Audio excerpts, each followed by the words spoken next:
여러분 안녕하십니까? 최재형 목사입니다. 우리 고양시 여러분들 뵙고 싶었어요.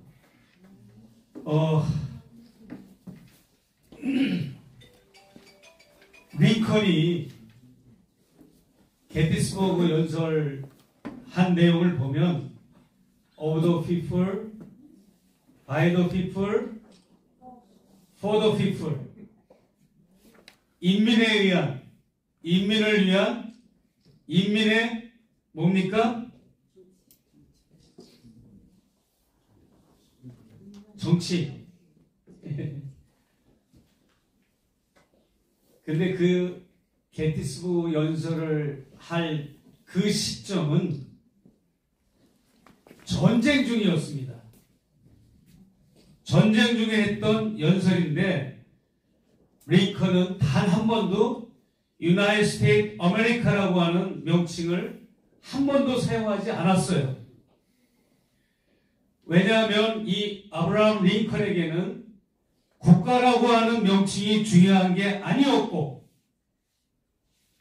훨씬 국가보다 중요하게 추구하는 가치, 그러니까 그것이 바로 곧 자유와 평등이 더 중요했던 것입니다. 그래서 미국의 역사 가운데 가장 어두운 순간에 미국인들에게 민족주의에 대한 의미를 그런 식으로 강조했던 연설이 바로 그 게티스버그 연설이었습니다. 미국이라고 하는 나라가 추구해야 할 가치, 또 그 의미, 이것을 강조하기 위해서 그렇게 압축된 강연을 했던 거죠.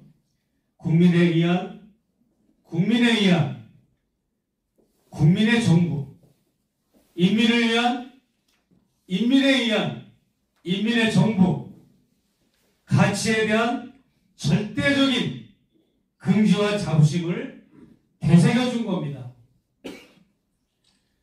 제가 왜 이 말씀을 드리는가 하면 김건희 여사와 윤석열 대통령 부부와 저의 인연을 떠올리기 위해서는 이 게티스버그 연설을 말하지 않을 수가 없어요.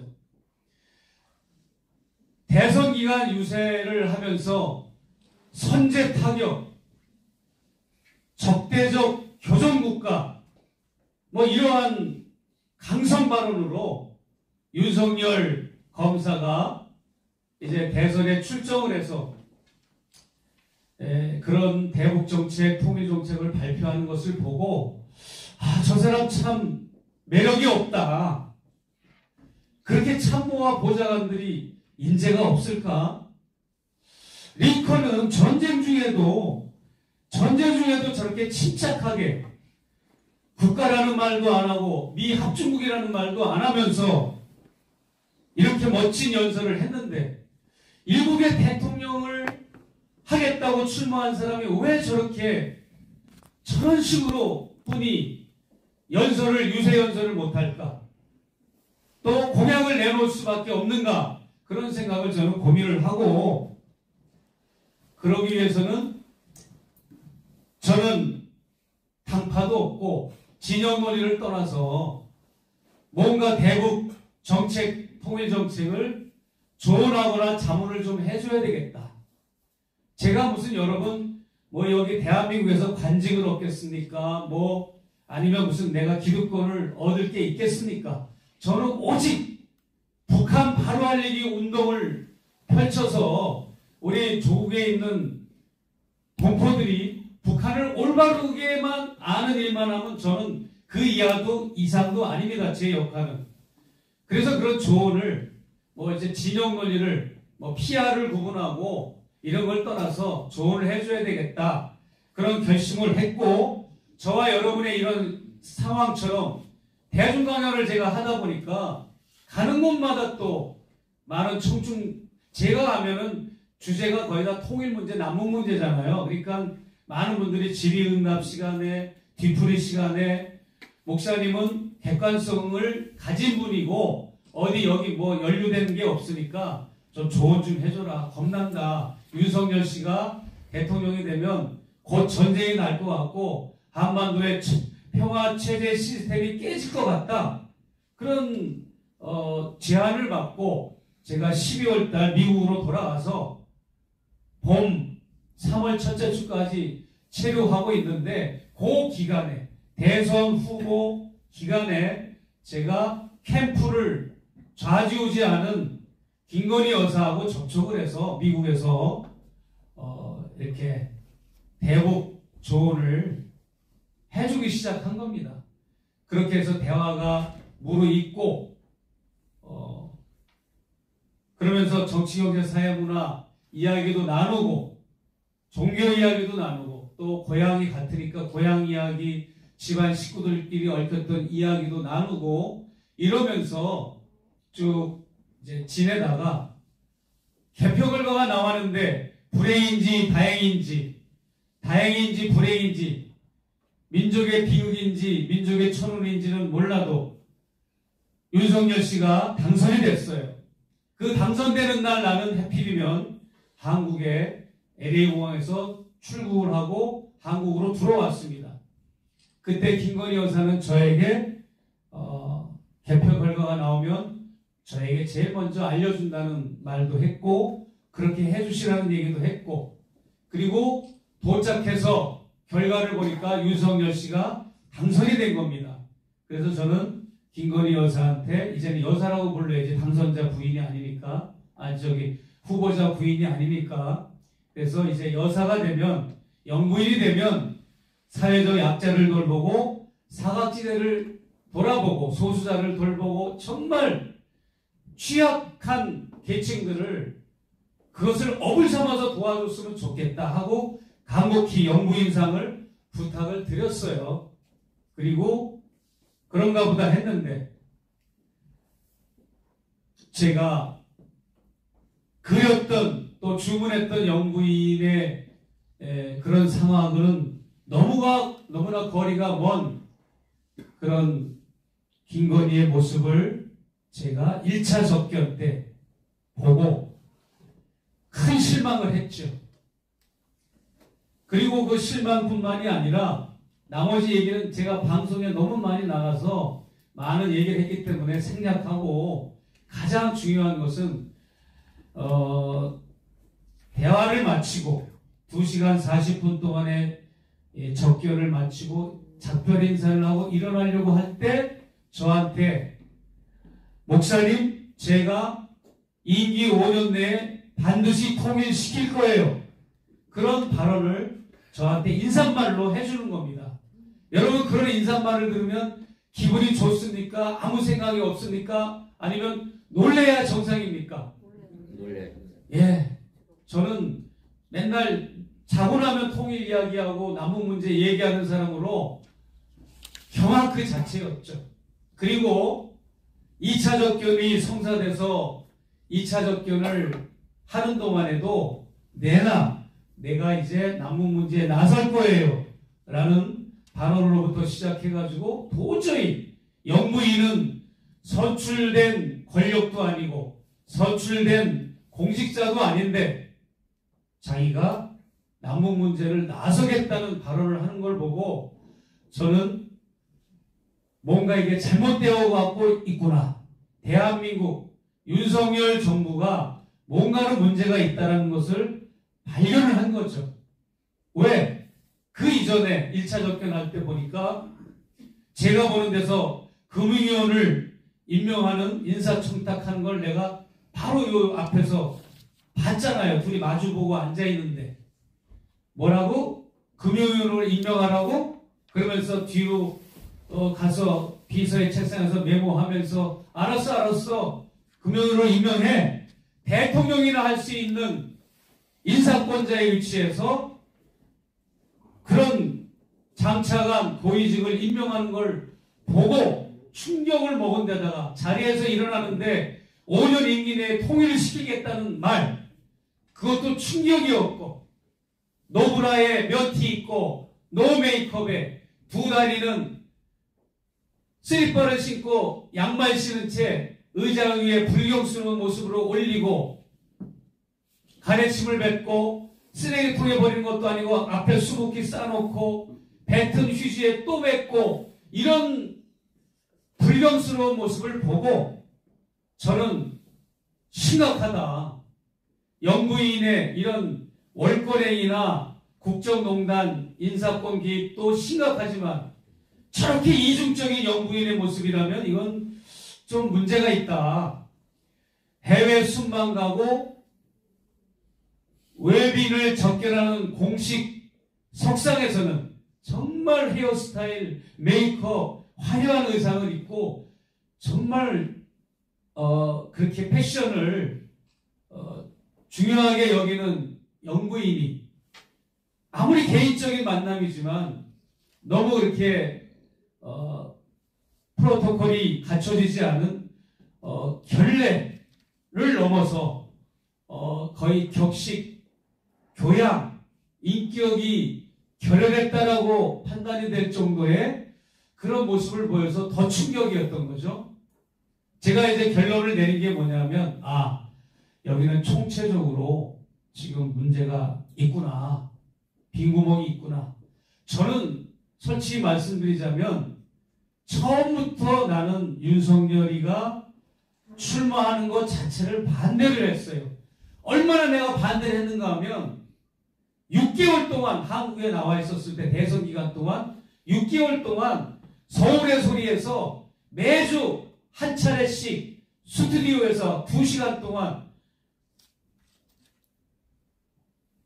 방송을 통해서 윤석열 대통령을 비판하고 이재명 대통령을 칭찬하는 그런 방송을 했어요. 여러분이 볼 때 뭐 너무 편파적이다라고 할 수 있겠지만 윤석열은 사사건건 정책이나 모든 행동거지나 후보자로서의 자질을 볼 때 비판을 안 할 수가 없었어요. 그리고 이재명은 딱 한 가지 비난했어요. 내가 이재명 후보는 뭐냐면 월간조선하고 인터뷰를 했는데 그게 아주 상스러운 인터뷰를 해가지고 내가 신랄하게 내가 서울에서 비판한 적이 있어요. 뭐라고 그러는가 하면 내가 정신병자입니까? 북한을 옹호하게? 월간조선 기자하고 대화를 나눌 때 막 이런 소리부터 시작해가지고 너무 내가 이거는 용납할 수가 없어. 이재명 후보가. 그거 외에는 내가 6개월 동안 그렇게 목사와 스님이라는 프로 지금도 검색하면 나와요. 목사와 스님이라는 프로로 각 종교가 바라보는 이번 대선 타이틀로 그 6개월 동안 매주 해가지고 윤석열은 대선은 안 된다고 내가 강조를 했어요.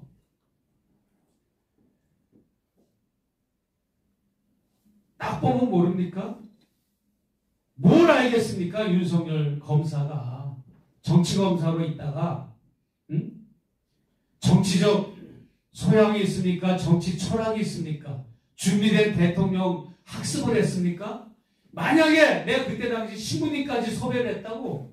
근데 신부님이 온다고 약속을 해놓고는 그래야 구색이 맞춰지잖아요. 신부, 목사, 스님 세 종교인들이 진보가 모여가지고 이번 대선을 각 종교의 입장에서 의견을 나타내는 겁니다. 근데 신부님이 딱 전화가 와가지고 못 나가겠다는 거야. 왜 그러냐 그랬더니 교구장님, 대교구장이 사제는 자신의 정치적 의견을 방송에 나가서 하면 안 된다고 경고를 먹었다는 거예요. 그래서 이제 목사는 나, 스님은 법현 스님 둘이 나가서 주구장창 6개월 동안 방송을 한 겁니다. 여러분, 그때부터 여러분도 그런 목소리를 냈어야 됩니다. 왜? 이런 불행이 올 거를 나는 알았기 때문에. 예언자나 선지자는 앞날을 점치고 그런 게 예언자나 선지자가 아니라 권력과 자본을 감시하고 호통을 치고 잘못된 길을 가면 호통을 치고 또 옳은 길로 인도하는 게 구약 성경에 나오는 선지자와 예언자의 역할입니다. 저는 그런 차원에서 도저히 윤석열 씨가 대통령이 된다는 것 자체가 나는 내 조국에 제가 이제 65세 되면 이중국적자가 되면 한국에 나와서 저도 살 겁니다. 여주 아니면 양평 아니면 전주 세 곳 중에 한 곳에서 살려고 하는데 내가 살 이 대한민국이 내 조국이 북과의 이 적대적 관계 때문에 불안하고 전쟁의 구름 가운데 살고 싶지 않은 거예요, 저도. 그리고 인천에 해외 국보청이 교민청이 생겼잖아요. 그러면 뭐예요? 해외 교포들도 우리 조국을 위해서 참여하라는 겁니다, 이제. 제가 여기 내정 간섭하는 게 아닙니다, 미국 국적자로서. 할렐루야! 아멘 소리가 적네요. 할렐루야! 이럴 때는 해주셔도 돼요. 난 정광호 목사가 아니잖아요. 그러니까 이 조중동 같은 주류 언론들, 레거시 미디어들이라고 그러죠. 그런 걸 비롯해가지고 이런 지상파 방송들, 이런 또 종편 방송들이 하나같이 윤석열 후보를 빨아대고 측면 지원해주고 동조해주고 부추기고 이래가지고 이제 출마를 이렇게 하도록 하는 걸 보니까 막 우라통이 치미는 거예요. 저는 여러분들도 이번 후보, 총선 후보를 선택하고 결정하는데도 그와 같이 민감하고 예민하고 우리 나머지 우리나라의 미래를 바라보고 탄핵도 그래요. 탄핵도 우리가 탄핵하는 게 아니에요. 우리는 퇴진운동이나 하는 거지. 탄핵은 국회의원들이 하는 거예요. 정치인들이. 그 탄핵을 주도할 수 있는 일꾼을 뽑는 게 이번에 여러분의 몫인 거예요. 믿습니까? 네. 종교적 용어를 일부러 쓰는 거예요. 믿습니까? 할렐루야 이런 거예요. 그래 재밌으라고. 그래서 서두가 길었는데요. 그 일들을 누가 하느냐? 바로 자본이라는 세력이 그 짓거리들을 하는 거예요. 이 검찰 세력을 정치 권력화 시켜서 그러면은 언론들은 이미 권력이 돼버렸잖아요. 언론 권력이 돼버렸고 기득권 세력이 돼버렸고 이제 자기들이 더 발전하고 더 기득권을 누리려면 윤석열 같은 저런 검사가 정치 권력을 잡아서 검찰 권력이 되면 군부가 정권을 잡으면 군부 독재, 군부 정권이 되는 것처럼 검찰 자체가 이제는 정권을 잡아서 검찰 정권이 되는 거니까 이 자본 세력들은 너무나 이건 활개를 치고 해먹기 좋은 겁니다. 그래서 이 언론 권력과 정치 권력의 중간에는 자본 권력이 작동을 해가지고 지금 한동훈 현상도 다 여러분 거품을 제쳐버리면 거기는 뭐가 작동하느냐? 대기업과 자본들이 작동하는 거예요. 그 실체를 알아야 됩니다, 우리가. 그래서 심각하다 생각했는데 제가 이제 천공을 또 건진 목사를 대선 기간 동안 예의주시했어요. 예의주시하면서 이번 다음 이제 본편에서 나올 겁니다.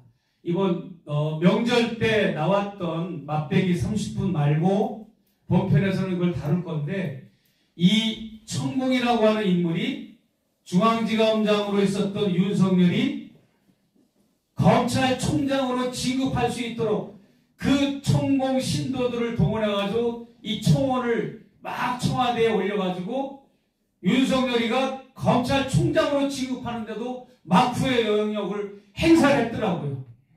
그런 증거가 포착이 됐어요. 그래서 검찰총장도 만들었고 검찰총장이 되고 또 옷을 벗고 대선에 출정식을 하고 대선에 출마하는 것도 천공이 직접적으로 작동을 한 것이 이번 취재 결과에서 밝혀졌더라고요. 그리고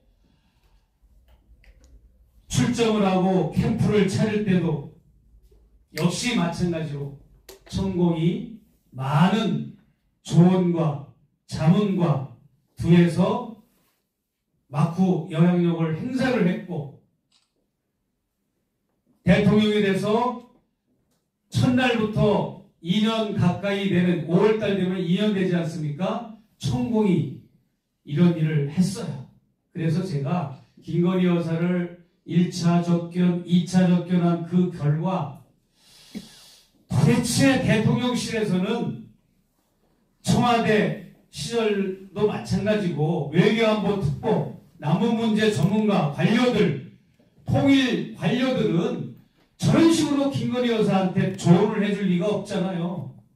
대통령도 아닌데 내가 임기 5년 내에 통일시킬 거예요. 이게 영부인의 입에서 나올 수 있는 워딩은 전혀 아니잖아요. 누가 저렇게 저 여자를 저렇게 만들었을까?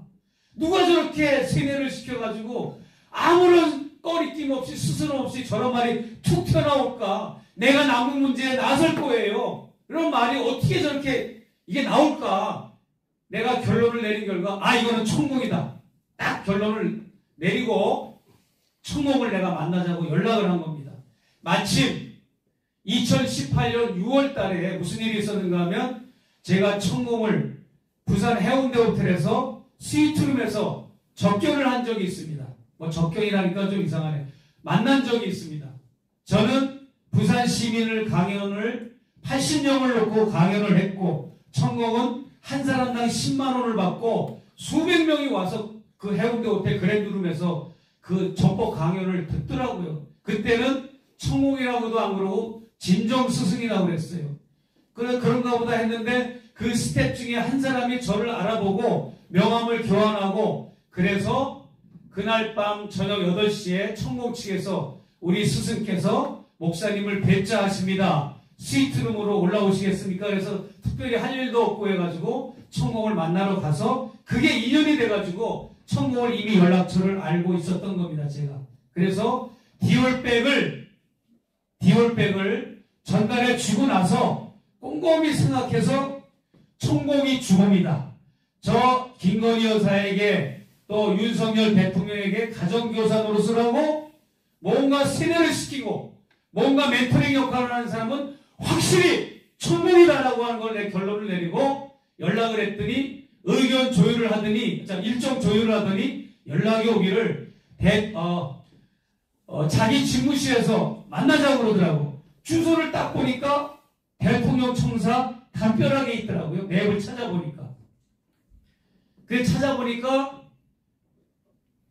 대통령이 출퇴근하는 미군 부대 13번 게이트에서 걸어서 3분 거리에 아주 초호화 고급 오피스텔을 2개 층을 쓰고 있는 거예요. 5층과 13층.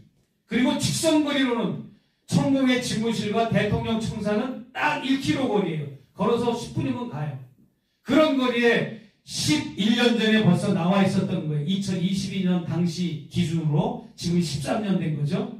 딱 거기가 천공이 봤을 때 좋은 거야. 용산이.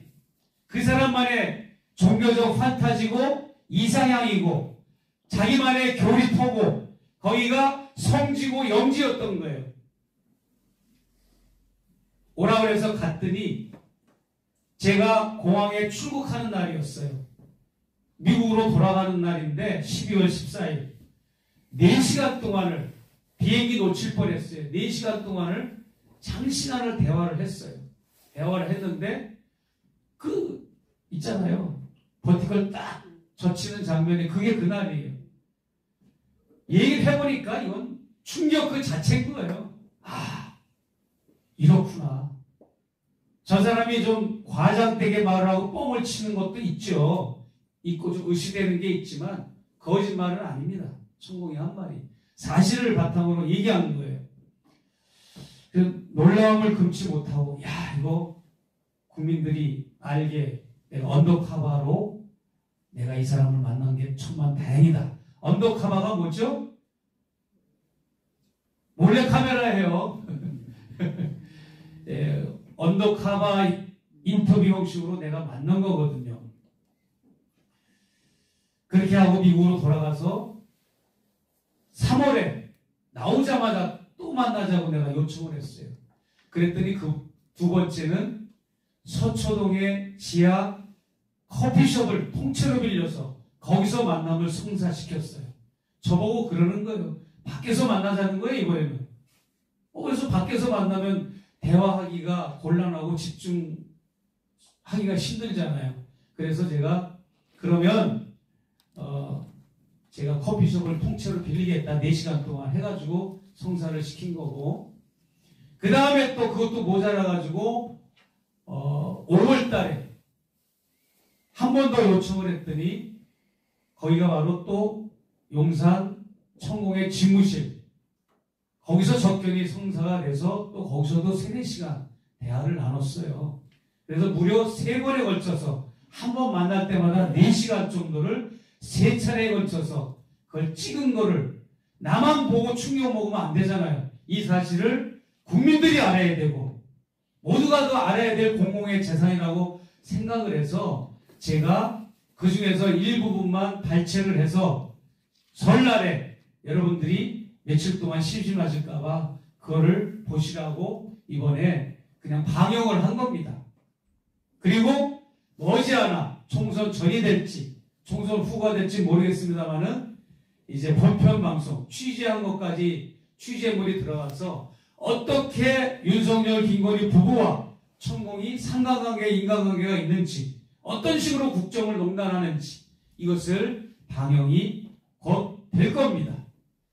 여러분, 천공은 자기가 나와 있는 그 용산 집무실 청사가 용의 꼴이라고 생각을 하고 있어요. 그래서 대통령 청사, 국방부 청사는 용의 몸통이고 김건희 윤석열 부부가 사는 한남동 관저는 용의 머리 부분이다. 이렇게 여기고 있어서 빨리 나와라 이거야. 대통령 당선되자마자 청와대 들어가면 거기 좋지 않은 일들만 생기니까 이 용산이 좋으니까 빨리 들어와라. 내가 여기 꼬리를 지금 자리 잡고 있는데 꼬리가 있는데 빨리 몰포하고 머리가 와야지 하면서 불러낸 겁니다.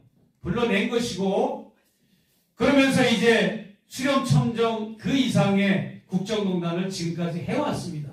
여러분, 김건희 여사는 최은순과 함께 가장 먼저 거기에 회원이 돼가지고 정액제 회원이라고 그러잖아요. 정액제 회원이 돼가지고 4-5년 동안 열심히 천공의 특강을 듣다가 나중에는 남편 윤석열 검사까지 소개를 시켜주고 윤석열 검사까지 합류가 돼가지고 이 대통령, 지금의 윤석열 대통령 부부는 천공의 정보 강의대로 세뇌가 되어 있는 상태에서 출마를 했습니다. 그렇게 해가지고 쉽게 얘기하자면 이겁니다. 여러분 복잡하게 생각하지 마세요. 천공이 머리가 좋은 거지.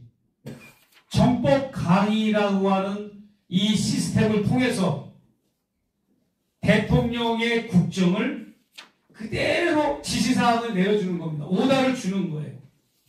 그러면 대통령은 그것을 대통령실과 내각에서 해당되는 부서에 정책에 반영을 하고 시행을 하고 있어요.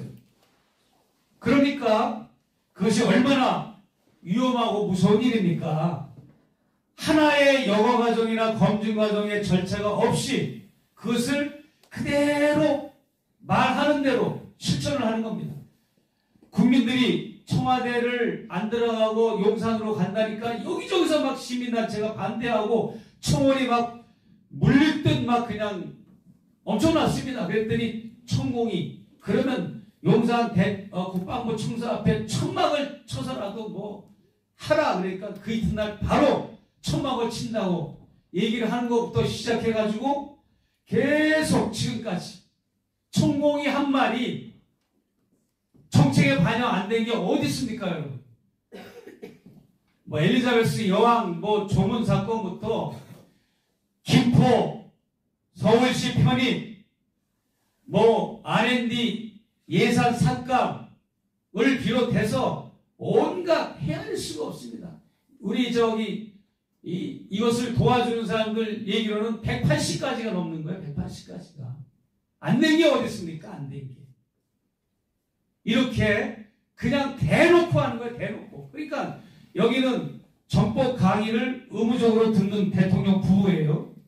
그리고 여기는 자기가 국정에 관여하고 싶은 오다와 미션을 정법 강의라는 형식을 통해서 전해주면 그게 곧 수학의 뭐 어떤 공식인지 몰라도 그것은 곧 천공이 국정을 운영하는 거예요. 그래 안 그래요?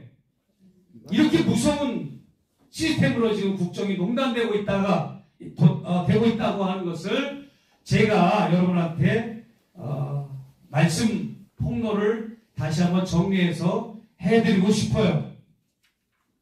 얼마나 무섭습니까? 그것을 저는 뭐라고 얘기하는가 하면 프레지덴셜 브레이크다운이라고 얘기합니다. 대통령직 붕괴 현상. 대통령직이 붕괴된 겁니다. 이건. 국정농단 이런 말로도 이거는 허용이 될 수가 없는 정도의 심각한 지경이 바로 지금의 윤석열 정권의 무속농단에 해당된다고 볼 수가 있어요. 그런 상황에서 그 내용을 볼 때 우리 벽시계가 하나도 없구만요. 지금 시간이 어떻게 됩니까? 제가 아무것도 없어요. 핸드폰도 없고 내가 7시 40분. 7시 40분. 네. 8시 조금 넘어서 마무리하고 질의응답을 많이 받을게요. 그 중에서 가장 충격적인 것은 내가 윤석열을 면접을 봐서 하늘에 기도를 해서 이 사람은 내가 마음에 드니까 이 사람을 대통령으로 올리오니 대통령 되게 해주시옵소서 이렇게 기도를 했더니 대통령이 됐다.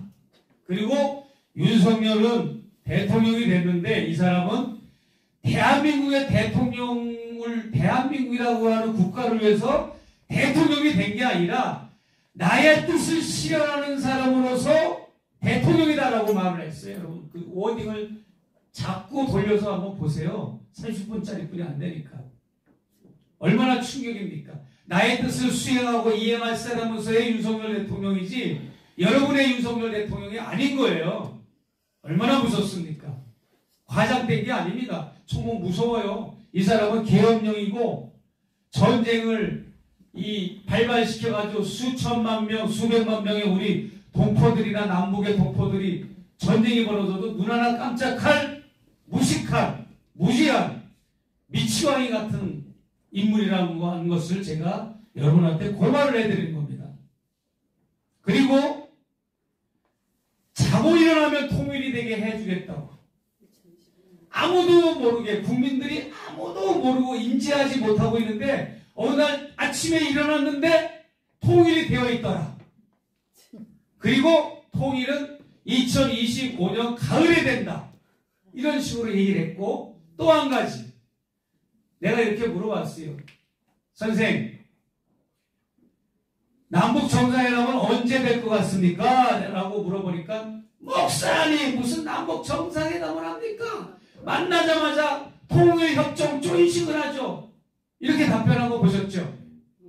여러분 이 세 가지 얘기를 만나자마자 남북 정상회담은 한 번도 할 필요도 없고 통일협정 조인식을 한다. 그리고 2025년 가을에 통일이 된다. 그 다음에 자고 일어나니까 국민들 아무도 모르고 있었는데 자고 일어나니까 통일이 된다. 이거는요 우리가 말하는 남과 북이 통일 담론을 놓고 열심히 협상하고 딜하고 이렇게 해서 평화적인 통일 협상 조인을 하는 겁니까? 아니면 한쪽이 일방적으로 흡수통일하고 또 북치통일해가지고 한쪽을 항복시키고 굴복시켜서 통일을 하는 겁니까? 후자입니까? 전자입니까? 후자입니다, 여러분. 무서운 겁니다, 이게. 자고 일어나니까 통일이 되어 있더라가 아니라 그럴 경우에는 자고 일어나는데 미국 독수리 여권을 받는 미국인이 되어 있더라. 자고 일어나는데 일본 국민이 되어 있더라. 이런 결과가 올 수도 있는 매우 위험한 통일 플랜인 거예요. 여러분 생각해 보십시오. 남과 북이 치열하게 전쟁을 벌여놓고 완전히 폐허가 된 상태에서 미국이 그 폐허가 된 한반도를 접수할 수도 있고 폐허가 된 그 한반도를 일본이 접수할 수도 있는 뼛속 깊이 친일파, 친미파인 이 총공 또 그의 사상과 이념을 전수받은 윤석열, 김건희는 충분히 그런 거에 몰두하고 정책에 적용하고 반영하고 있다고 하는 것을 여러분 잊으시면 안 됩니다. 그리고 총공이 말한 그러한 25년을 특정한 것, 또 통일협정 조인식을 만나자마자 정상회담 없이 한다는 것은 여러분 어떤 통일이겠습니까? 불행한 통일, 일방적인 통일, 상대방을 우리의 대화 상대로 인정하거나 통일의 파트너로 인정하지 않는 무서운 계략이 숨어있는 그러한 통일인데, 여러분 지금도 이제 3월 후반부가 되면 우리 총선 직전에 한미 합동 군사훈련이 전무후무한 대규모 훈련이 시작됩니다. 그런데 다른 때 같으면 날짜가 벌써 공개됐을 거예요. 근데 지금 윤석열 정권은 3월 후반부에 있을 그 한미 합동 군사훈련을 날짜를 아직도 발표를 하지 못하고 있어. 이 말이 뭡니까? 뭔가 지금 미국하고 밀당을 하고 뭔가 지금 수작을 벌이고 있는 거야. 이 일을 도모하고 흉계를 꾸미고 있는 겁니다. 보십시오, 여러분. 그리고 왜 하필이면 총선을 치르는데 한미합동군사훈련을 치르냐고요. 그것처럼 얼마나 지금 무섭습니까? 근데 여러분 2월 5일날 얼마 전이죠. 2월 5일날 무슨 일이 있었습니까? 김영호 통일부 장관이 4대 연구원장, 통일연구원장, 국립외교원장 이런 4대 원장들을 불러놓고 한꺼번에 세미나를 열고 통일부의 어떤 앞으로의 대북정책, 통일정책을 발표를 했습니다. 그 발표의 내용이 충격적입니다.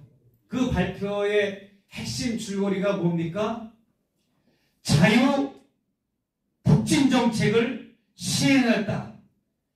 우리는 앞으로 윤석열 정부는 자유 북진 정책을 이러이러하게 시행하겠다라고 하는 것을 4대 연구원장들이 하나씩 발표하는 그런 순서였어요. 북진 정책이라고 하는 것은 이승만 정권 때 있었던 용어인데 그것을 윤석열 정권이 자유자만 붙여서 북진 정책을 하겠다는 거예요. 이게 바로 천공의 이 통일 계획, 통일 플랜을 이 정권이 시행하고 전초기지 작업을 하고 있고 물밑 작업을 하고 있는 거예요. 2025년이면 내년입니다, 여러분. 내년 가을이에요. 이제 1년 반뿐이 안 남았습니다. 이것들이 무슨 짓을 할지 몰라요, 지금. 근데 여러분, 이런 상황에 우리가 가만히 넋놓고 있을 수 있겠습니까? 반드시 주권재민의 국가인 여러분이 여기에 분명히 나서서 광장으로 나가서 이것을 분별하고 이것을 분명히 검증하고 이것에 대한 해명을 정부에 요구하고 정확하게 특검이나 국정감사를 통해서 천공이 얼마만큼 국정을 농단하는가를 우리가 투쟁을 통해서 밝혀야 된다고 저는 생각을 합니다. 믿습니까? 네.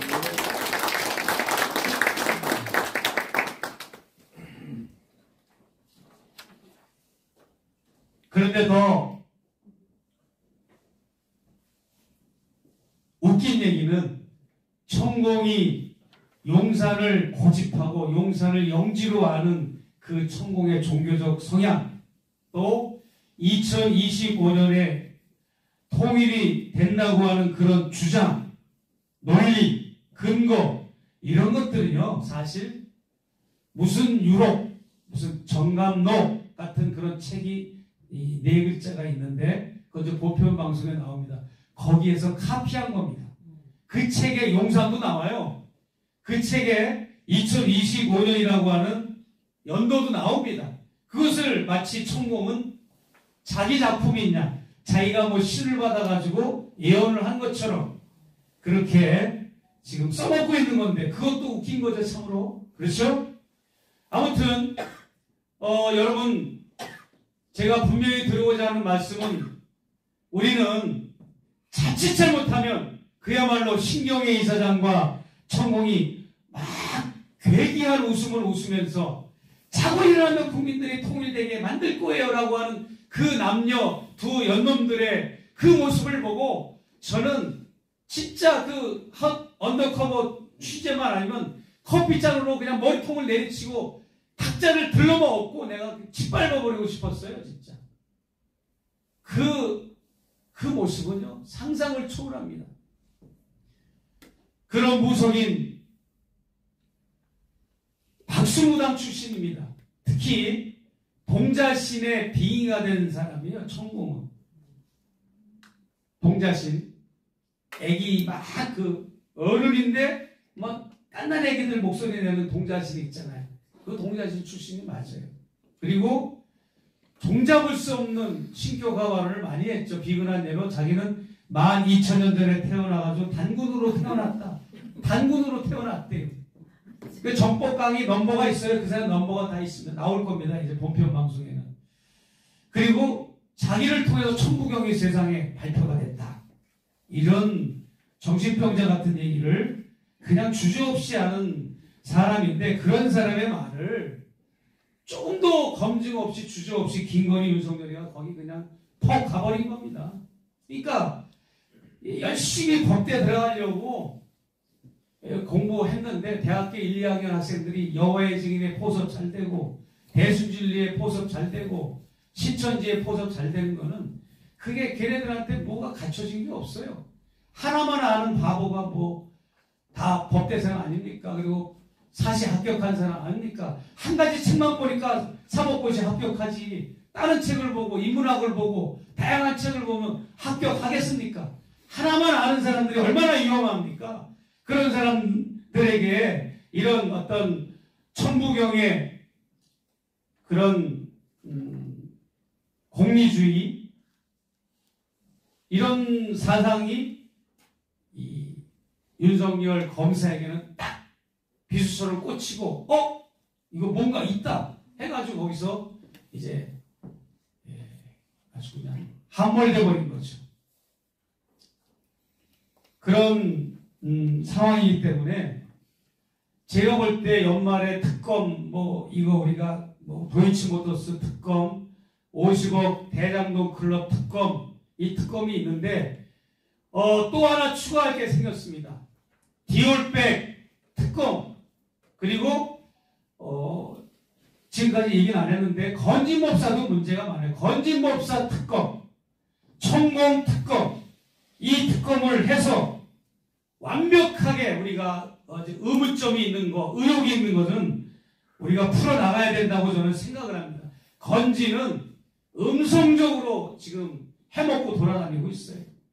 그리고 천공은 이렇게 드러나게 활동을 하지만 건진은 국책 싸움이나 이런데 이권에 막 생쥐같이 그 짓을 하고 있고, 또 하나의 특검, 네 번째는 윤석열, 김건희 일가, 아버지 김충식, 엄마 최은순, 오빠 김진우, 이런 가족들 특검을 저는 제안을 합니다.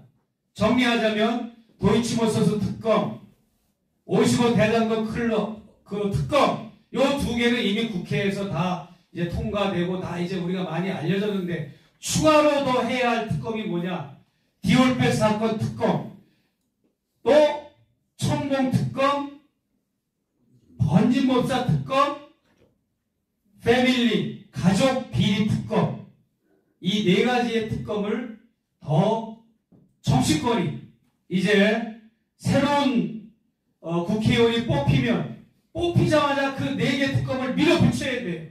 안 그러면 우리나라 망합니다. 믿습니까? 네.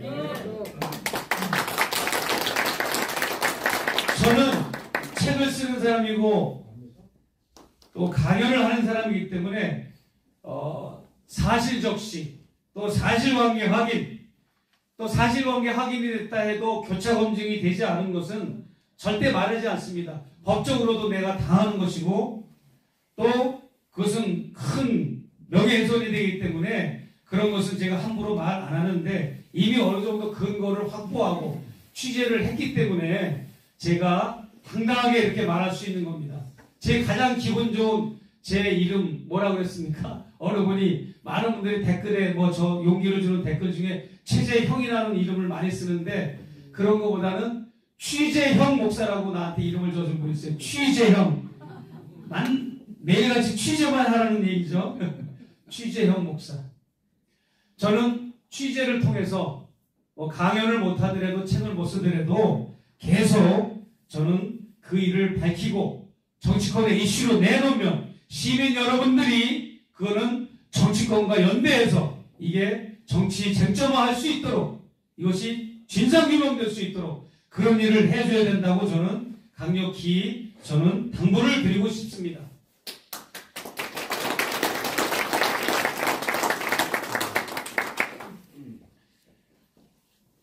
사이비 교주의 그 말에 현혹돼가지고 매일같이 그렇게 천공의 말만 기울이고 국민들의 아픔과 절규 여기에는 관심도 없는 저 철면피 같은 윤석열 정권.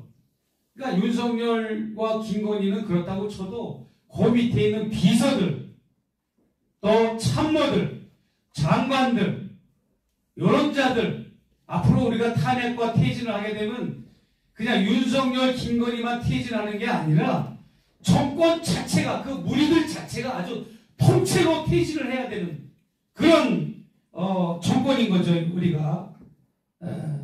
그렇기 때문에 이거는 해도 너무합니다.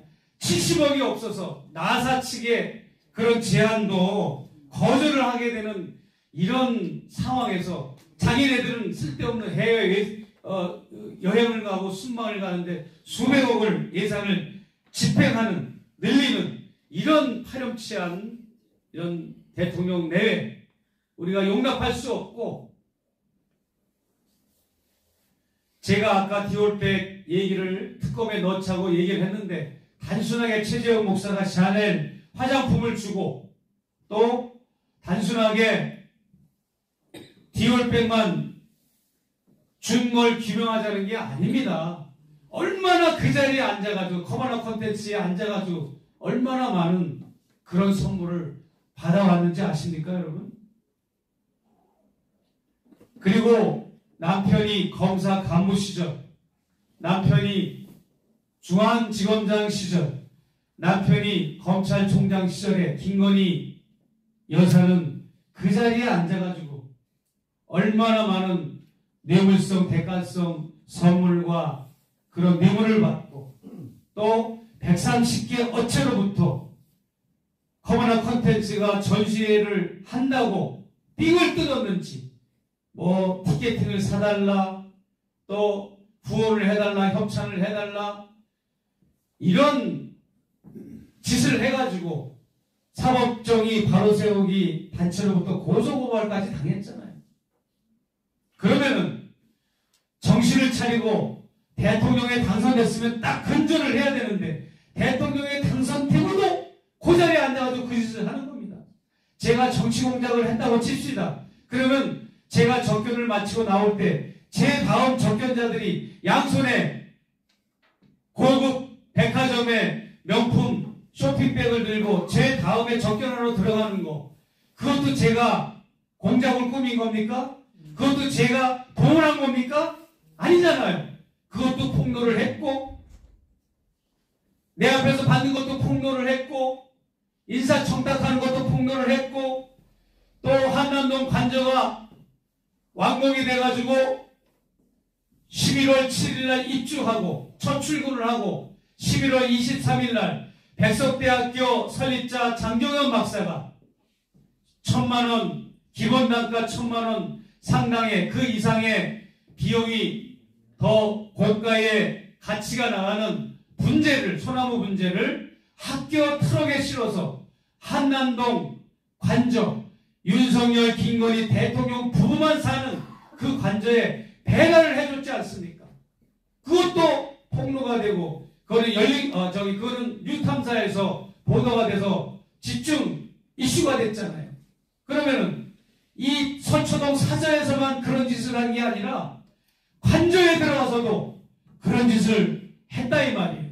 여러분이 생각할 때 아이 뭐 관저가 새로 입주했으니까 뭐 좀 봐주지 뭐 좀 정원에 뭐 갖다 놓을 수도 있고 뭐 화분 같은 거니까 뭐 그런 건 좀 눈 감아줘야지. 근데 여러분 그 백석대학교 이 설립자 장종현 박사는 교육부로부터 총장직으로 해임을 당한 사람이에요.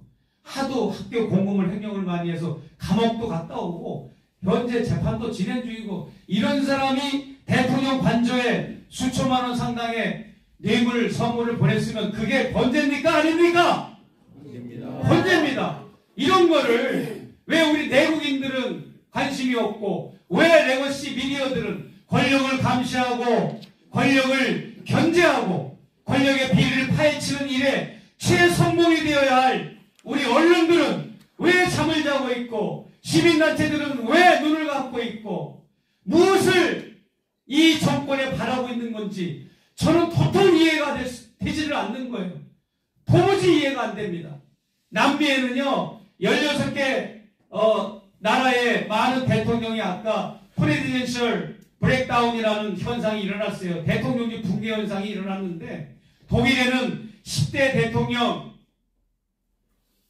그 대통령이 친구가 좀 호텔 방 잡아준 거, 좀 업그레이드 해준 거, 보험회사 직원이 아들한테 장난감 하나 몇만 원짜리 사준 거, 한국 돈 가치로, 또 보험회사 직원이 뭐 자동차 렌트할 때 약간 싸게 렌트를 해준 것, 그런 5가지 요인 때문에 독일의 10대 대통령은 대통령직 하야를 했습니다.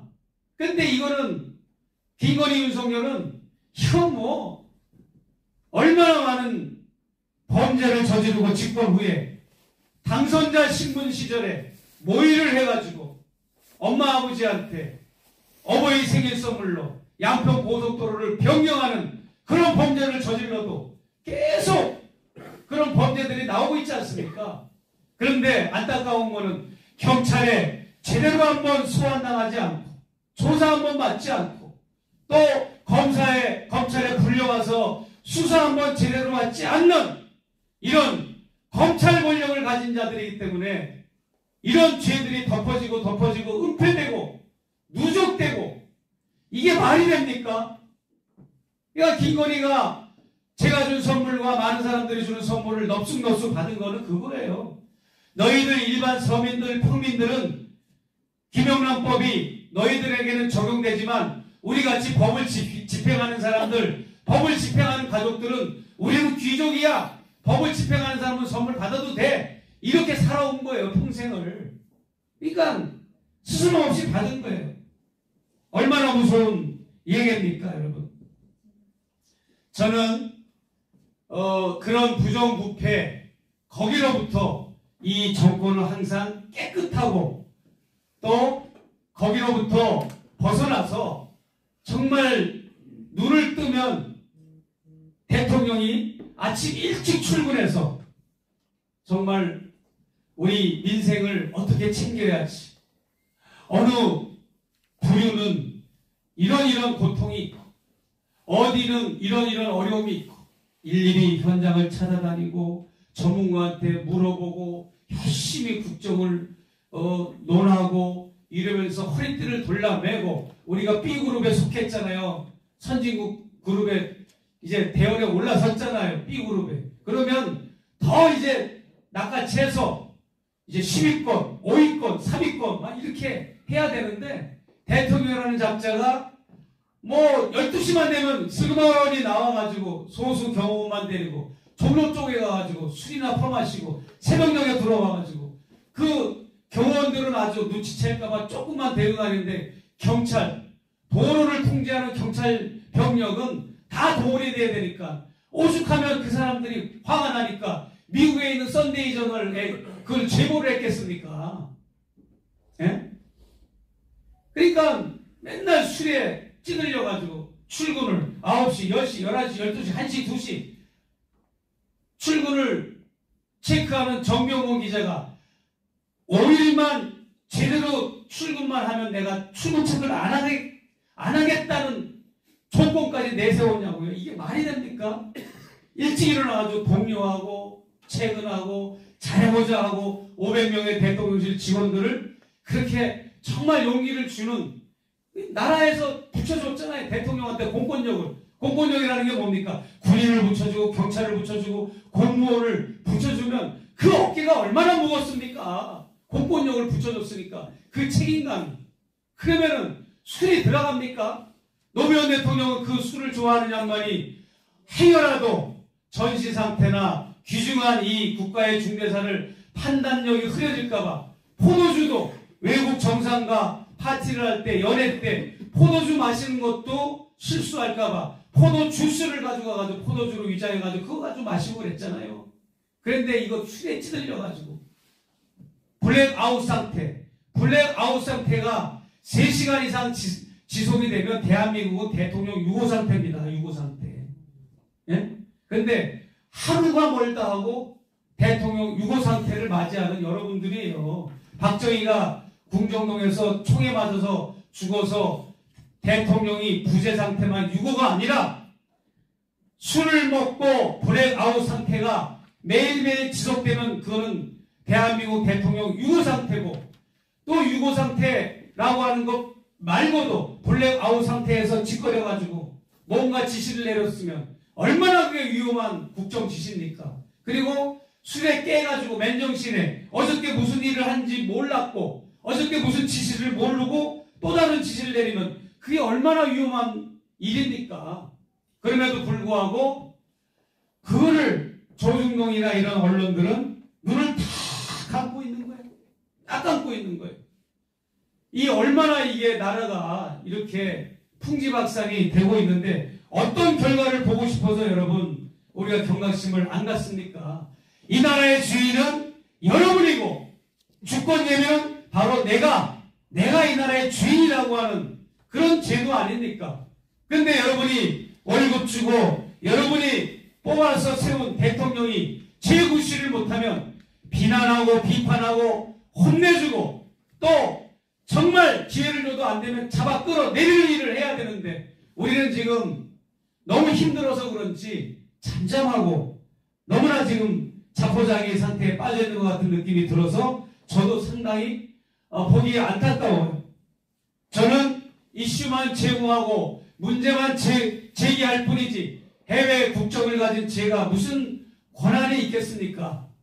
저는 전국을 다니면서 이렇게 강연을 하다 보니까 많은 정보와 자료를 접하고 그래서 여러분들보다는 많은 정보를 오히려 외국에 사는 저지만 더 많이 알 겁니다. 저는 재산이 아무것도 없어요. 오직 재산이라고 하면 라면 박스에 있는 명함뿐이 없어요. 미국의 내 서재에는 6개 라면 박스가 있어요. 명함만. 여기는 3박스가 있어요. 그게 나의 유일한 재산입니다. 인적 자원, 네트워크 그런 거죠. 근데 여러분 제가 많은 민초들을 대화하면서 지금 윤석열 정권이 어느 정도 심각한가 하면 잠수사 비유를 했습니다. 물속에 들어간 잠수사가 숨을 참다 못해서 수면으로 올라오기 직전에 그 갑갑함과 답답함과 그 말할 수 없는 참기 힘든 그 상태가 바로 지금 우리 민생 때문에 고초를 당하는 또 남북 문제 때문에 불안에 떠는 우리 민초들의 모습이 아닌가 생각을 해서 저는 정말 잠이 안 오는 거예요. 눈물이 나고 정말 5,500만 명의 인구가 작은 인구가 아닌데 저런 무속인에 의해서 이 나라가 완전히 초토화되고 남북관계가 파탄이 되고 한반도의 미래가 저런 자에 의해서 좌지우지되고 통일 한반도의 미래가 우리 자손들의 후손들의 미래가 저런 무속인들과 무지한 대통령 내에 의해서 좌지우지 된다고 하는 것을 생각하니 저는 잠을 이룰 수가 없습니다.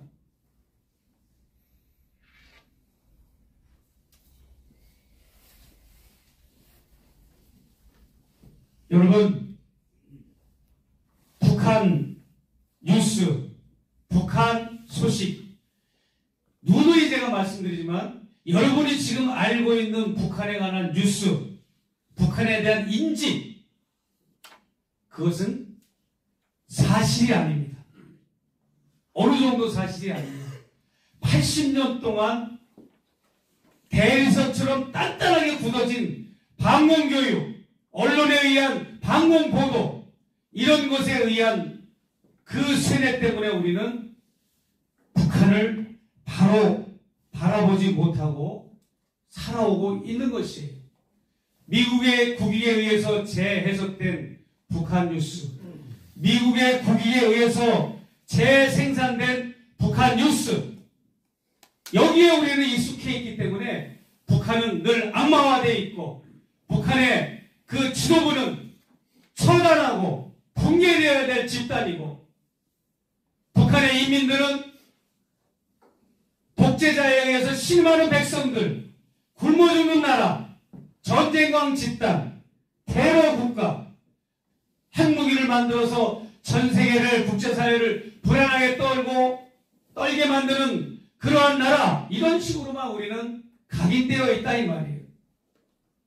여러분, 사실은 그렇지가 않습니다. 제가 북한을 두둔하는 게 아니라 여러분들은 북한을 칭찬할 권리도 있고 비판할 권리도 있어요. 그런데 방공법과 국가보안법이 그것을 막아놨어. 억눌러놨어. 북한을 칭찬도 못하게 하고 긍정적으로 말을 못하게 하고 우리는 그렇게 80년을 살아온 겁니다. 전두환이가 하나 잘한 게 있어. 방공법과 국가보안법이 동시에 있으니까 중복되는 게 많다고 그래가지고 방공법은 철폐를 시켰잖아요. 그 과거에 그 많은 이런 형장의 예술로 사라진 그런 분들은 다 방공법으로 돌아가신 분들이에요. 여러분, 국가보안법은 우리 자국민들에게, 여러분들에게 북한을 올바로 알 수 없도록 막아놓은 법입니다. 통일이 되려면 국민들 다수가 북한을 바로 알아야 돼, 바로. 그런데 이 역대 정권들이 국가보안법을 풀어쥐고 북을 바로 알지 못하게 만들어 놨어요. 그러다 보니까 북맹 평준화 수준이 돼버린 겁니다. 컴퓨터를 모르면 컴맹이듯이 북맹 평준화가 돼가지고 일반 국민들이 북을 바로 알아야, 그래야 그 파워가 형성이 되고 그래야 그 힘과 추동력으로 통일이 되는 것이고, 통일에 대한 큰 변화가 밑바탕에서부터 우리 바텀업이라고 해요. 영어로 바텀업, 상향식으로 밑에서부터 민초 민중들, 일반 대중들로부터 그냥 열기가 여러 가지 들불처럼 타올라서 그래야 이제 통일이 되는 건데, 모든 북에 대해서 북맹 수준으로 다 컨트롤 해놓고 제어를 해놓으니까 이거 뭐 통일에 대한 열기가 있나 뭐. 나 같은 사람이 1년에 연중 행사, 원래 행사로 어쩌다가 뭐 와서 강연한들 그때뿐이지. 전 국민이 이게 들불처럼 이게 번져야 되거든요. 분단시킨 나라도 미국, 분단을 해결시킬 나라도 미국. 그러나 여러분, 안타깝게도 미국은 한반도를 통일시킬 의지나 의사나 생각, 뜻, 정책이 전혀 없습니다. 미국의 양당 중 민주당, 공화당 어느 당도 어느 정권에서도 한반도 남과북을 통일시킬 의지는 하나도 없습니다.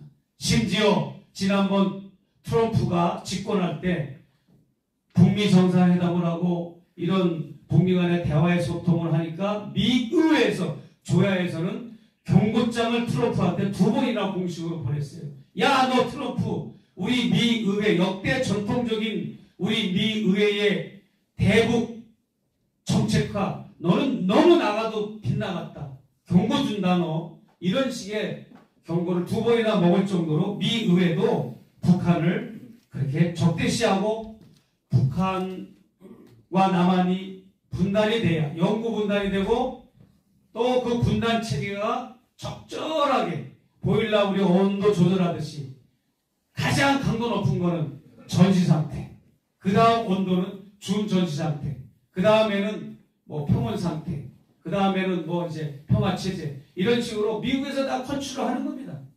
거기에 따라서 우리는 춤을 추고, 미국은 무기 팔아먹고, 하와이 주만 말고 50개 주, 49개 주가 저사는 캘리포니아가 가장 많고, 무기 공장, 무기 창고들이 얼마나 많습니까? 미국은 무기를 팔아먹고 사는 나라잖아요. 그렇기 때문에 뭐 전쟁이 나야 무기가 잘 팔리지, 전쟁이 안 나니까 미국 특수요원들이 해외에 파견돼가지고 여기서 북수시고 저기 북수시고 국지전을 유발하고 전쟁을 유발하고 이 짓들을 하는 거예요. 그래서 무기 팔아먹고. 근데 우리 한반도는 얼마나 좋아요.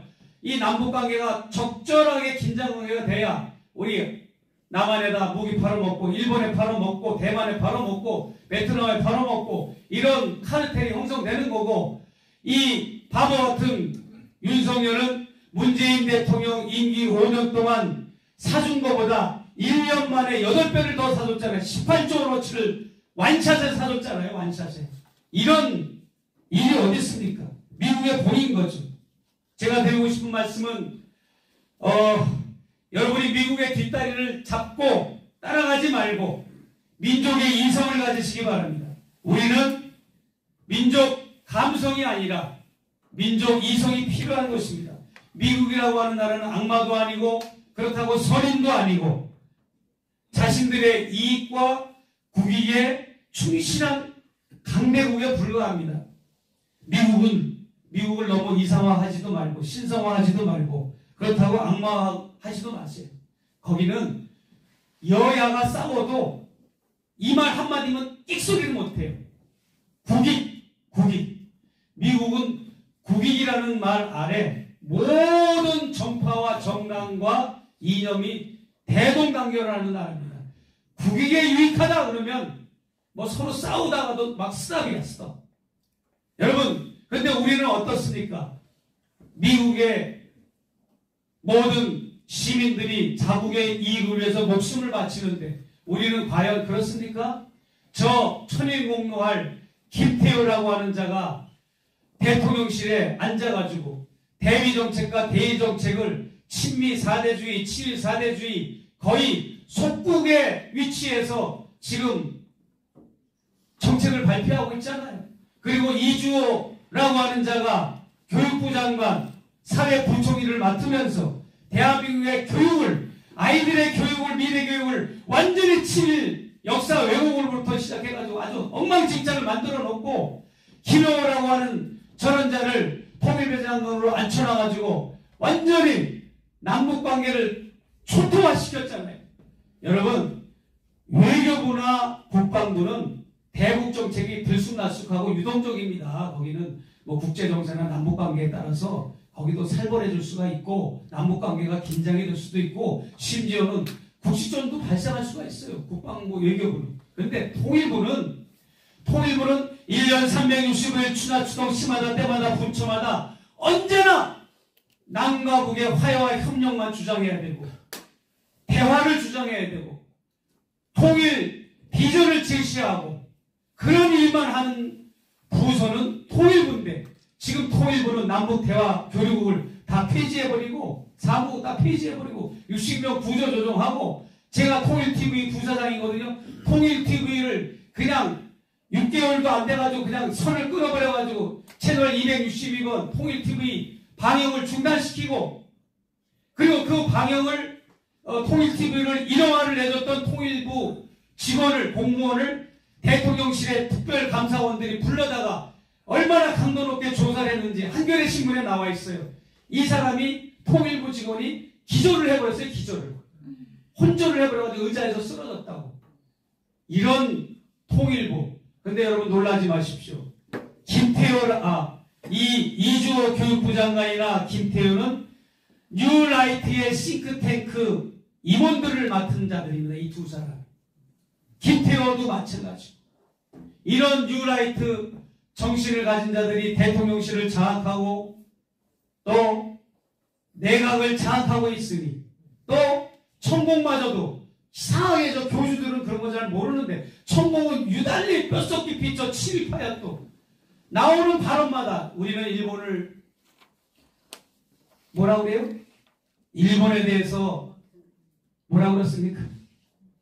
수많은 친일 발언들을 많이 하고 그런 자가 또 그렇고 또 윤석열은 뭡니까? 아버지가 65년 한일 김종필하고 박정희가 한일 협상 할 때 얼마나 많은 청년 대학생들이 거리로 뛰쳐나와가지고 데모를 했습니까?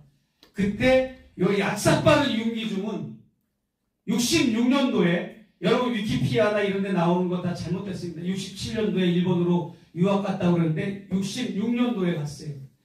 그 한일 그 회담 하는 것을 지성인들이 다 거리로 뛰쳐나와서 일본을 긍정적으로 얘기하면 다 매국노 취급받았던 그 정서를 틈타서 몰래 대한민국 학생으로서 넘버원 원조 1호로 일본의 문무성 장학생으로 일본에 유학을 간 자 아닙니까?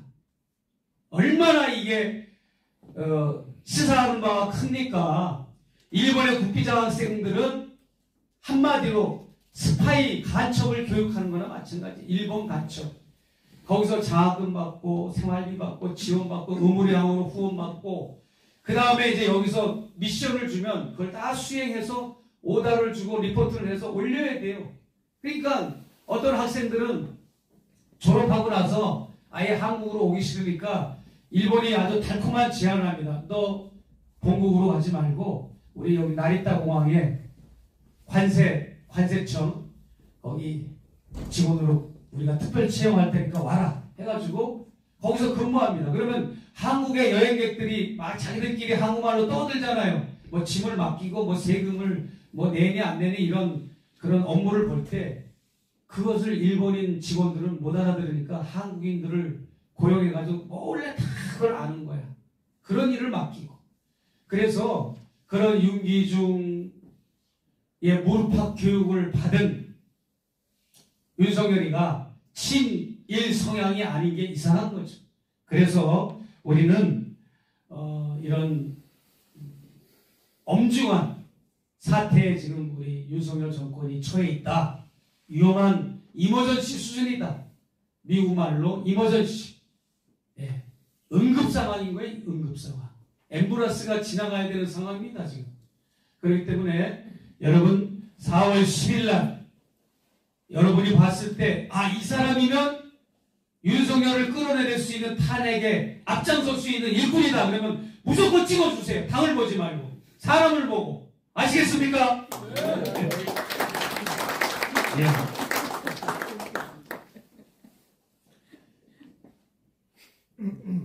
저는 개인적으로 윤석열, 김건희 뭐 저는 목회자니까 애증은 있어요.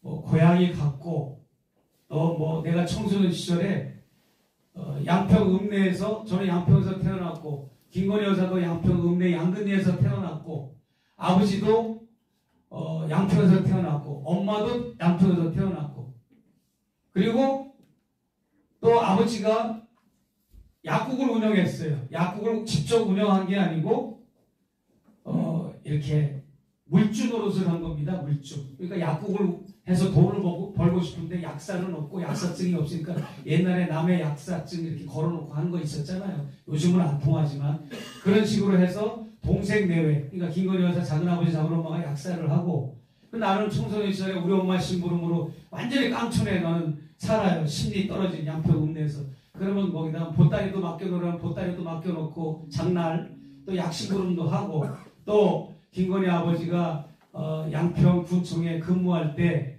우리 큰형님도 30년 이상을 양평구청에 근무하다가 퇴직을 했는데 같이 근무를 한 2년도 있고 또 제가 안양대학교 신학과를 나왔고 안양대학교 신학대학원을 나왔어요. 제가. 근데 김건희 여사 언니 형부가 안양대 신학과를 나왔고 막내 동생이 또 안양대 신학과를 나오고 근데 여러 가지 복잡하게 그런 건 있어요. 근데 그런 건 중요한 게 아니죠.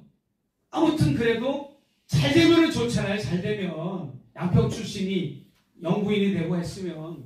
근데 제가 확 그냥 뒤집어 엎은 게 뭐냐면 그 영상을 찍고도 1년 동안 손에 쥐고 있었잖아요.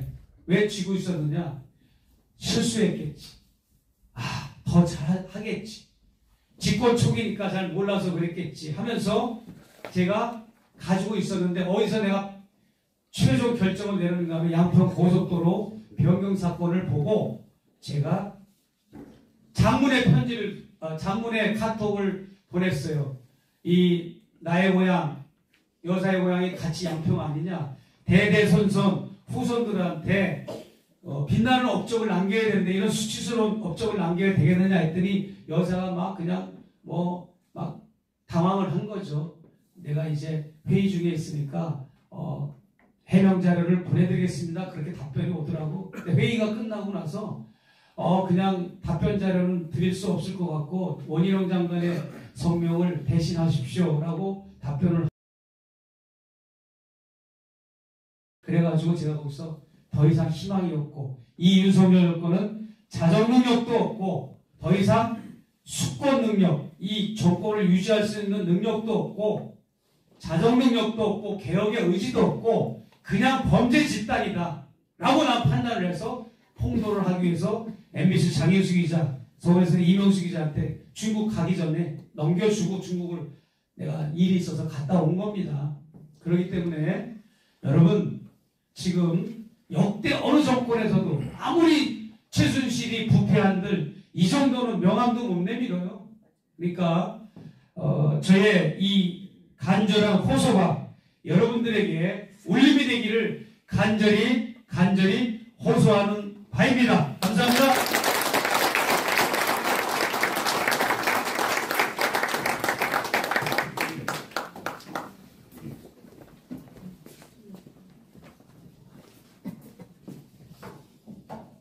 한 시간 거의 20분 동안 절규하다시피 강연을 해주셨습니다.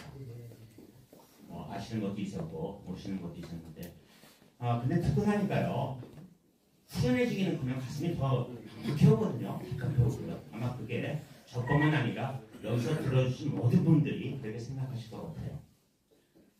북한 바로 알기 말씀해 주셨고요. 그걸 통해서 통일이라고 하는 것도 말씀해 주셨고요. 미국 바로 알기를 통해서 또 마지막에는 곧 닥칠 총선 때 제대로 된 인간을 우리가 뽑아보자 하는 말씀을 해주셨습니다. 다시 한번 우리 강연해 주신 목사님께 우리와 같은 박수를 보내주시기 바랍니다. 지금 8시 반입니다. 늦어도 8시 50분에는 끝내드릴 겁니다. 세 분 정도 질의응답을 받겠습니다. 어느 분이? 예, 여기 가장 먼저 손을 들어주셨습니다.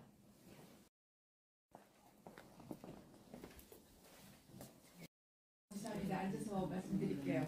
저는 가톨릭 신자이고요. 고향 시민입니다. 목사님 존경하고 감사드리고요. 그 대남 중에 파주시 내연남 최순실의 내연남 김충식이 파주시에 8,000평의 불화를 받았다는 말씀을 제가 들은 기억이 나거든요. 거기에 제가 그 고향 시민으로서 굉장히 충격을 받았고요. 지금 현재 저희 카톨릭에서 4대 종교 단체가 모여서 그 평화 누리길을 걷는 그런 행사를 추진 중인데 혹시 그쪽에 우려가 되거나 안 좋은 이미지 내지는 관여가 되어 있는지 굉장히 궁금합니다. 네, 말씀 부탁드립니다. 예, 두 분씩 해서 한꺼번에 제가 대답하는 게 좋을 것 같습니다. 한 분 더, 다른 분 한 분 더 질의해 주시기 바랍니다. 질의해 주시면 제가 좋을 것 같습니다. 자, 어느 분이 해주실까요?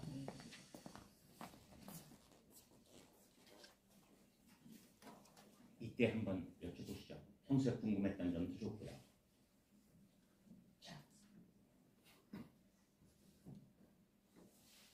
자, 용기 내셔서 한 분만. 그러면 네, 여기 맨 앞에 앉으신 분, 우리 젊은 친구가 손을 들어주셨습니다. 네, 목사님 강연 정말 잘 들었습니다. 저는 목사님을 이렇게 김건희 천공의 국정농단을 어떻게 보면 폭로하시면서 이렇게 알게 됐고, 저는 목사님이 그래서 저는 투사인 줄 알았어요. 그래서 목사님은 싸우시는 분이구나 이렇게 생각을 했는데, 목사님께서는 또 책을 여러 권을 쓰셨습니다. 그래서 이번에 목사님의 책을 보게 되었는데, 저는 통일에 관련돼서 공부를 하고 있고 수많은 세미나와 강의를 들었지만, 저는 최재형 목사님이 대한민국 최고의 통일 전문가고 북측 전문가라고 생각을 하고 있습니다. 그래서 오늘 이 강의 주제랑은 조금 벗어날 수는 있겠지만 이 목사님께서 쓰신 책 중에서 저는 그 남북 국립묘지를 찾아 남북 화의를 모색한다는 책을 읽었습니다. 그게 670쪽이 넘는 두꺼운 책이지만 정말 책을 재밌게 읽었거든요. 그래서 오늘 이 자리에서 목사님이 본인이 쓰신 책 중에 어떤 책이 가장 애착이 가고 어떤 책에 가장 에너지를 많이 쏟고 그 책이 조금 국민들한테 많이 소개돼서 읽혔으면 좋겠다 싶은 책 한 권 소개 부탁드리고 자꾸 길어지는데 또 간략하게 조금 질문 하나 덧붙이면은 지금 북측 최고의 전문가시기 때문에 지금 북측이 최근에는 굉장히 남한과의 관계를 끊고 홀로 서겠다라는 그 발표를 하면서 과거와는 다른 행보를 보이고 있거든요. 여기에 대해서 워낙에 오해와 억측이 난무하고 있기 때문에 이 북한의 행보에 대해서 어떻게 해석하는 것이 가장 바른 해석인지 목사님의 견해를 여쭙고 싶습니다. 네, 감사합니다. 우리 먼저 질문하신 분부터 제가 답변을 드리면 그 김충숙 씨 문제는 저도 김충숙 씨를 양평에 오고 가면서 몇 번 직접 만나기도 했고 그렇게 했죠. 파주에서 8,000평의 땅을 이제 준 거죠. 예. 정부에서 이제 줬다고 얘기를 하더라고요. 그리고 그걸 이제 받은 다음에는 이제 뭐라고 얘기를 하는가 하면 내가 이걸 받아가지고 제대로 내가 통일하려고 한다. 안기부에 그 사람은 이제 옛날 분이라고 그런지 국정원이라고 안 그러고 안기부라고 얘기하더만 안기부에 내가 다 거기서 또 해놨고 7번을 내가 더 해야 돼. 더 배가 노력을 해야 돼. 이런 이제 얘기를 하면서 이제 뭐 평화의 순례길도 독일처럼 만들겠다. 독일처럼 똑같이 이제 파주에다가 조성을 하고 또 독일처럼 뭐 또 유엔 본부도 아시아의 유엔 본부도 또 이렇게 여기다가 조성하고 싶다 이런 발언을 했는데 결국은 이것도 뭐냐면 이 천공의 이 통일 발언과 그 맥을 같이 하는 겁니다.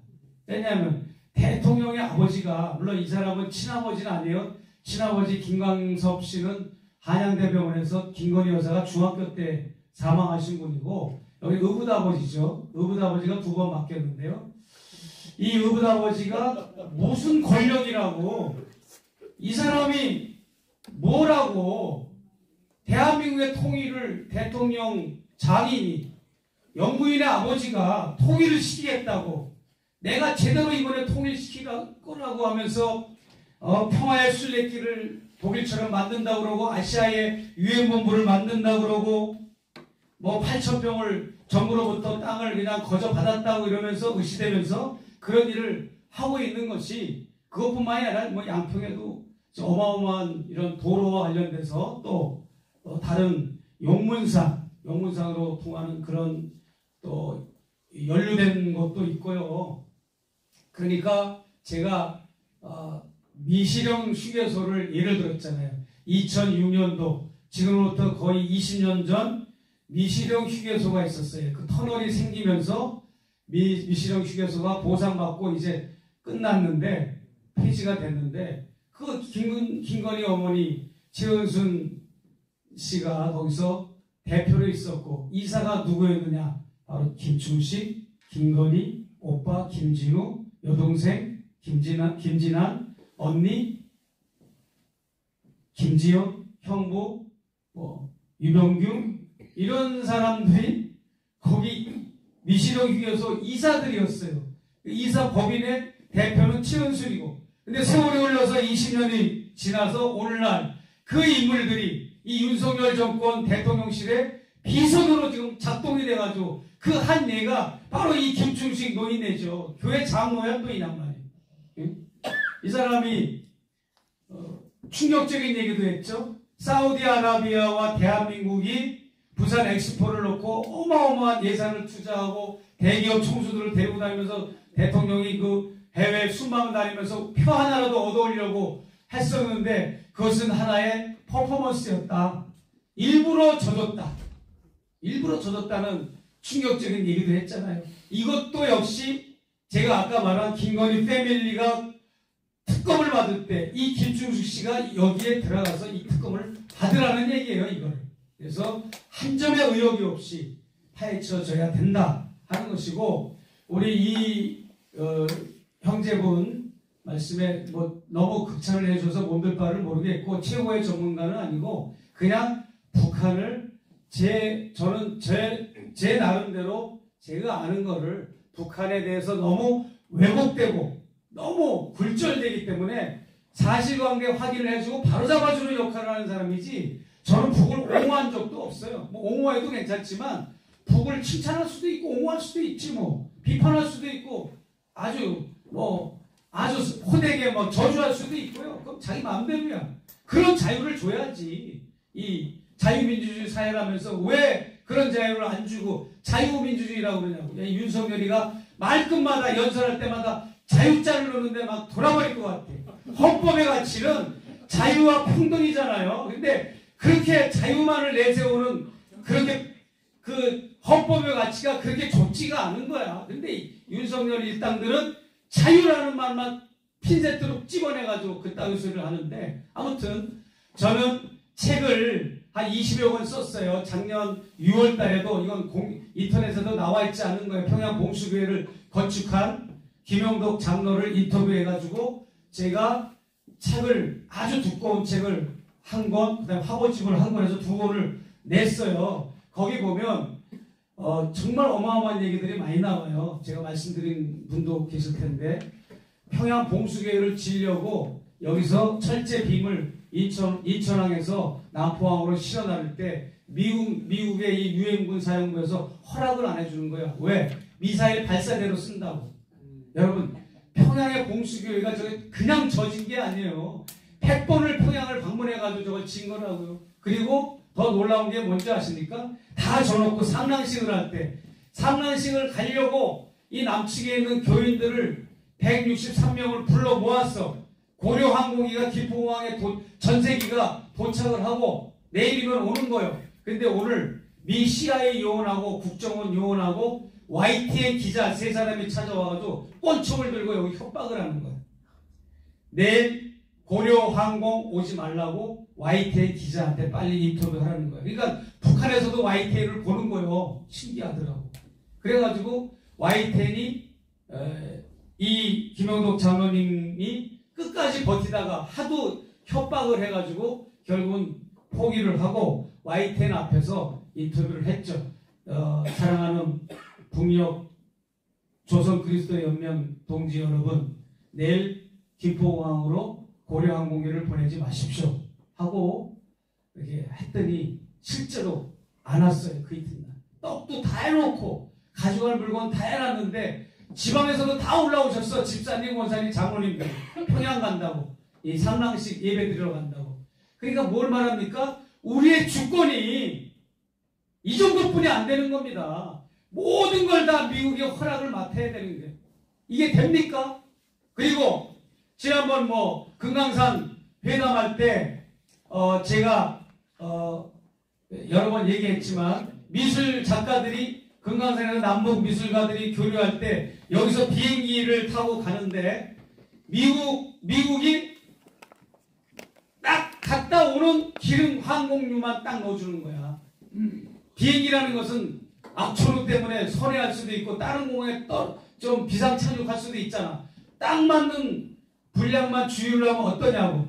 그러니까 제가 거기서 분노를 했는데, 가장 분노하는 거는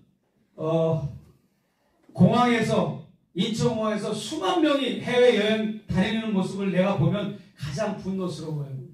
저렇게 돈이 많아가지고 해외여행 다니고 천천히 여행 다니고 좋은 아파트 좋은 차 타고 다니고 우리가 이렇게 잘 살잖아요. 그러면서도 왜 자기 나라 국방은 왜 외세에 의존하냐 이거예요. 안 그렇습니까?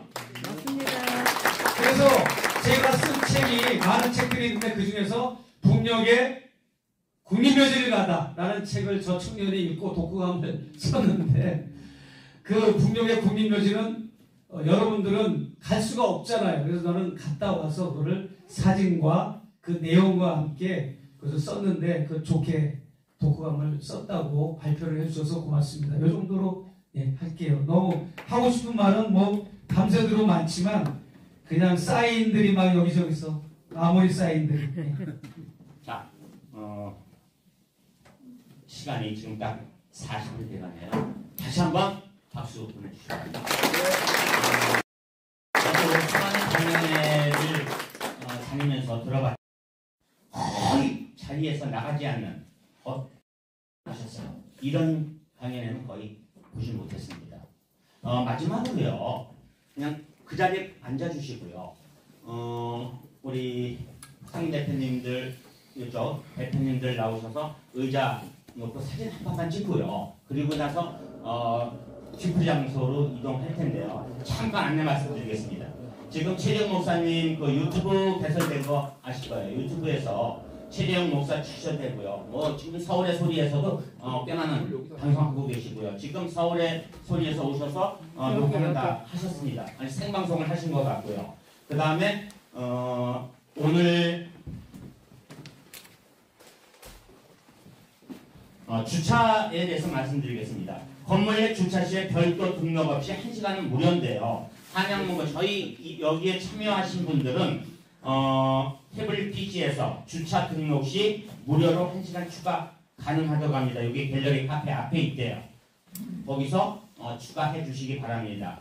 그리고 요 사진 촬영 마치자마자 태영 프라자가 여기 있고 그 옆에 길 건너가면 한설코가 있습니다. 한설코와 뒷건물 거기 파출소 지역 지구대 앞에 2층에 황토골이라는 음식점이 있는데 거기서 집풀이를 할 예정이니까 혹시 더 듣고 싶은 말씀이 있거나 하시면은 그쪽으로 가주시면 되겠습니다. 네, 황토골입니다. 제가 잠깐만요. 네, 어제 여주 양평에서도 했으니까 여기서도 한번 해야죠. 제가 왜 하필이면 많은 명품 중에서 디올을 디올백을 했느냐? 디올백의 알파벳이 어떻게 되는가? 더, 올, 백 모두가 돌아오라. 디올백 모두가 돌아오라. 수구세력도 제정신 차리고 돌아오고 뉴라이트도 좀 제정신 차리고 돌아오고 대통령 부부도 제대로 돌아오고 국힘당도 제대로 돌아오고 좀 빗나간 사람들 모두 제자리로 돌아오라. 원점으로 오라. 원상회복하라. 그래서 디올백 라고 잘 골랐죠 트렌드를. 그리고 요거 제가 그냥 제가 하죠 뭐. 나와서 찍는 것보다 거꾸로 저만 여기 가면 그대로 여기 단체 사진이 되는 걸로 알고 있고요. 구호를 제가 제청할 때 말씀드리겠습니다. 공양미는 300석, 우리도 300석 그렇게 되고 공양미돈 300석, 우리는 200석 해도 좋고 이제 공양미 300석은 똑같은데 우리는 자유입니다. 200석을 원하시면 220석을 원하시면 220석 더불어민주당에 더 많이 줘도 못 써. 소수정당도 적당하게 가져가고 근데 국힘당은 쪽을 못 쓰게 하고 확 그냥 200석 이상은 돼야 되니까 우리는 220석이 좋을 것 같아. 할렐루야.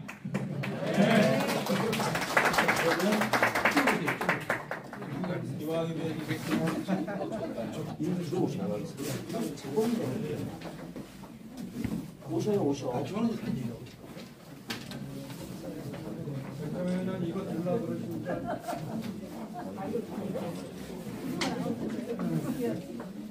제가 공양미는 300석 하면 이게 여러분 손에 들었으니까 입으로만 구호해 주시면 됩니다. 제가 공양미 300석 하면 여러분은 마음껏 우리는 몇 석 이렇게 외쳐주십시오. 공양미는 300석, 우리는 200석. 너무 꿈이 작다. 250석 하셔야지. 공양미는 300석, 우리는 250석. 아, 내가 250석 하면 여러분이 고양미, 우리는 250석. 양미는 300석. 좋습니다. 다 찍으셨나요? 네, 됐습니다. 자, 오늘 이것으로 마치겠습니다. 제가 강연을 흥설수설하고 컨디션이 안 좋아서 못해서 너무 죄송합니다. 네, 죄송하고요.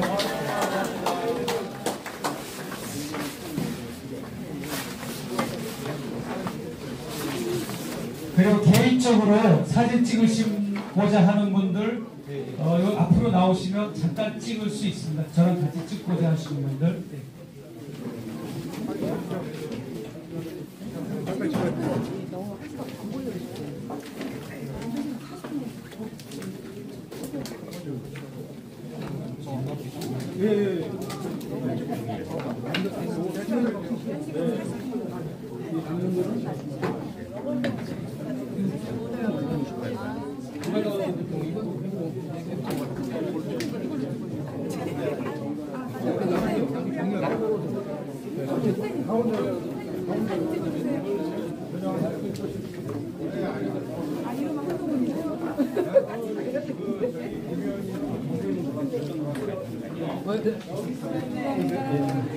이쪽으로 오세요, 목사님.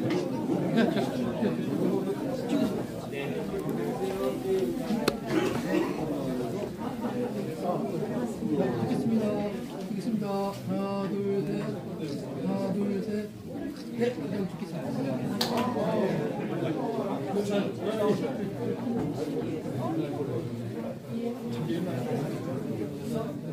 강대 의원님,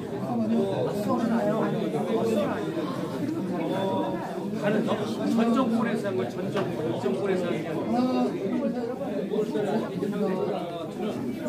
제 차례에 왜 준비하고 있어요? 그 저희 사람이 그런 쪽에 응하는 빨리 deputy 이야기 할 수 있는 곳인데요.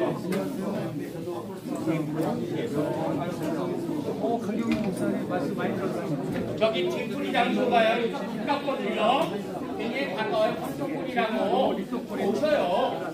명함은 없어서 일단 하시겠습니다. 예, 수고문 신청했답니다. 오셔요.